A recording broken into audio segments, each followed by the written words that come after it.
Graça e paz, meus amados irmãos, mais uma vez reunidos para mais uma mensagem diária. Louvamos a Deus que Ele tem nos dado a tecnologia e podemos chegar até os amados irmãos com a palavra de ânimo, vigor, coragem e esperança da parte do nosso Deus. Meus amados irmãos, nós hoje vamos dar continuidade à carta do apóstolo Paulo aos Gálatas, capítulo 4, agora do verso 12 até o verso 20. Mas antes vamos ter uma breve oração, rogando ao Senhor por iluminação e entendimento da sua palavra. Oremos ao Senhor. Pai, muito obrigado.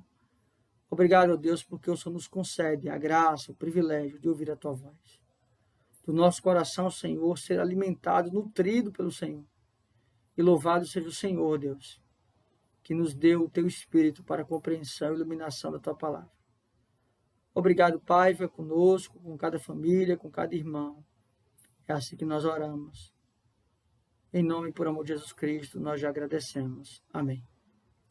Meus amados irmãos, o apóstolo Paulo aqui, ele continua sua argumentação para que os irmãos não retornem às antigas práticas judaicas, visto que elas não são em si mesmas capazes de dar-lhes salvação. E ele falou dessa transitoriedade dessas práticas.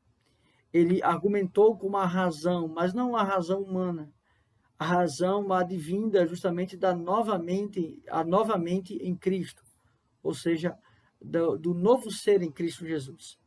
Agora ele vai falar acerca da sua experiência para com aqueles da região da Galácia, primeiramente do seu estado anterior a esta conversão, e agora como os irmãos devem vê-lo após esse estado de conversão.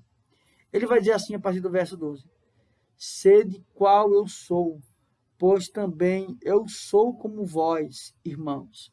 Aqui ele fala que, primeiramente, o fato de ser apóstolo ou autoridade não o torna maior que os outros irmãos. Ele é como esses irmãos, carente da graça de Deus, regenerado através da obra de Cristo, e agora ele fala como sendo também membro deste corpo, onde Cristo é o cabeça.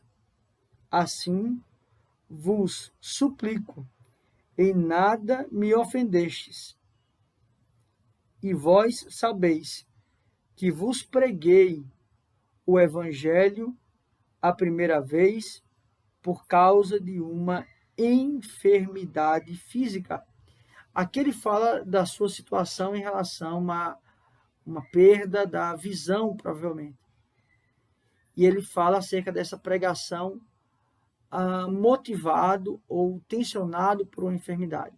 Sabemos que a enfermidade normalmente traria problemas a qualquer pregador, porque aos olhos do judeu, qualquer enfermidade, limitação física, era na verdade uma punição de Deus.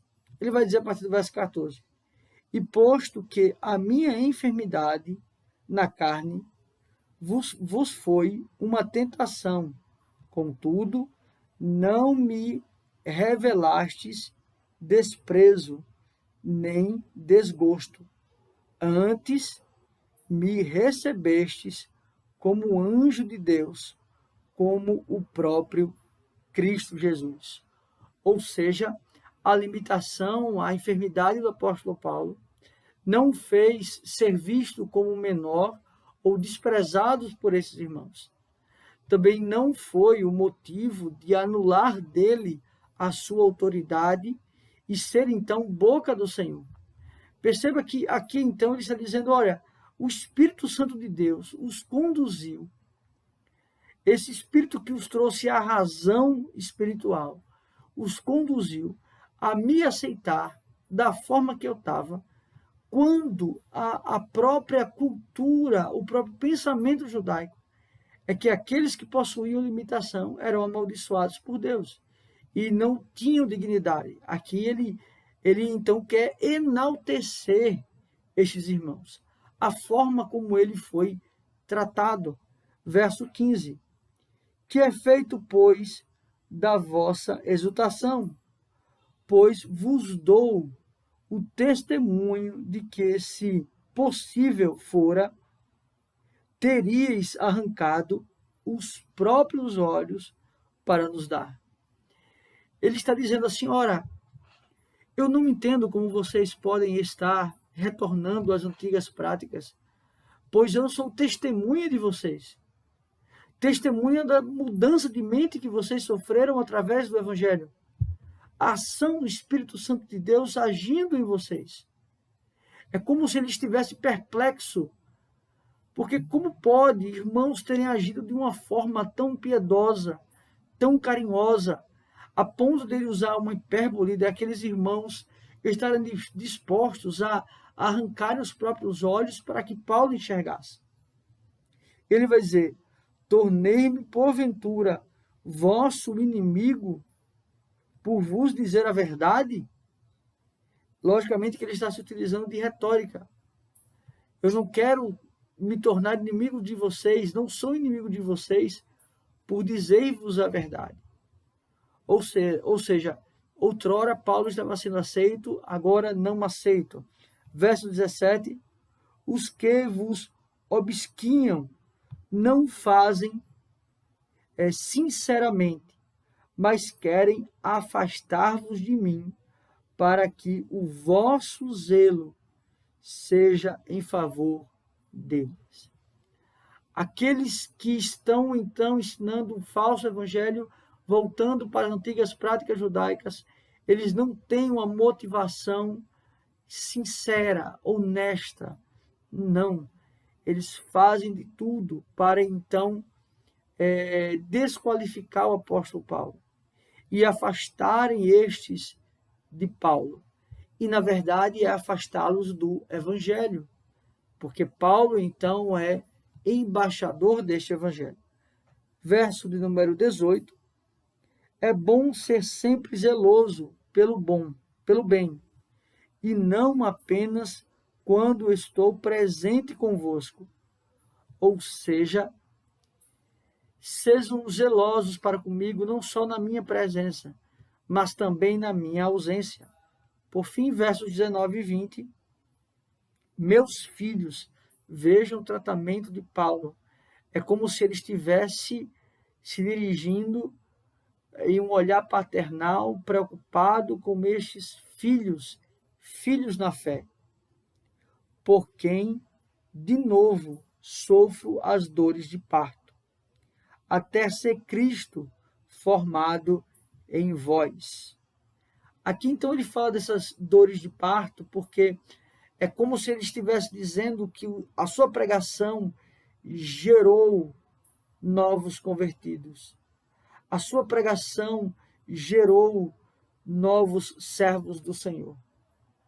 E então, como ele fala como aquele, então, que trouxe ao mundo espiritual estes que outrora estão sendo levados ao engano. Percebe a preocupação de um pai, de uma mãe que criou o seu filho, educou o seu filho, e está vendo agora sendo enganado, ludibriado por este mundo e caindo em falsos ensinos, em falsas práticas.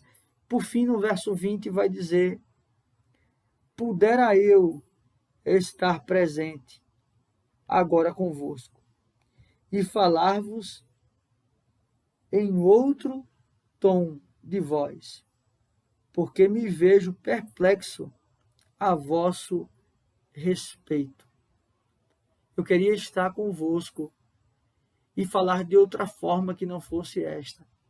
É uma expressão de decepção do apóstolo. Percebe como a expressão de tristeza de um pai quando olha para um filho que está em um mau caminho, e é como se ele olhasse para toda a história construída com aquele filho e tudo que ele fez para aquele filho parece que não adiantou. Então o apóstolo está perplexo, está de fato surpreendido com este ato que não tem explicação como existir, pois ele viu nesses irmãos exemplo, ele viu nesses irmãos piedade, ele viu nesses irmãos o verdadeiro evangelho. E agora ele tem outra visão triste desses irmãos. Meus amados irmãos, que estejamos sempre atentos, pois a caminhada cristã não é fácil. E muitas vezes seremos iludidos por falsos ensinos, por falsas doutrinas. E isso não é uma tristeza apenas para aqueles que nos exortam, nos admoestam, nos discipulam, mas quando entramos em falsos caminhos, nós entristecemos aquele que é o nosso Pai, que é o nosso Senhor, que é o nosso Salvador. Que Deus assim os abençoe, meus irmãos. Vamos orar, encerrando esse momento. Pai, muito obrigado por tua palavra. Obrigado, ó Pai, por tão sublime graça e misericórdia. Obrigado pela salvação em Cristo. Ó Pai, nos faz, Senhor, ser perseverantes no teu evangelho. Não nos deixe, Senhor, esmurecer. Nos faça, ó Pai, semelhantes, ó Deus, ao teu Filho Jesus Cristo. Que nós não deixemos esfriar o primeiro amor e que possamos constantemente viver esse evangelho para a glória do Senhor. É assim que nós oramos em nome de Cristo. Amém. Que Deus assim os abençoe, meus amados irmãos.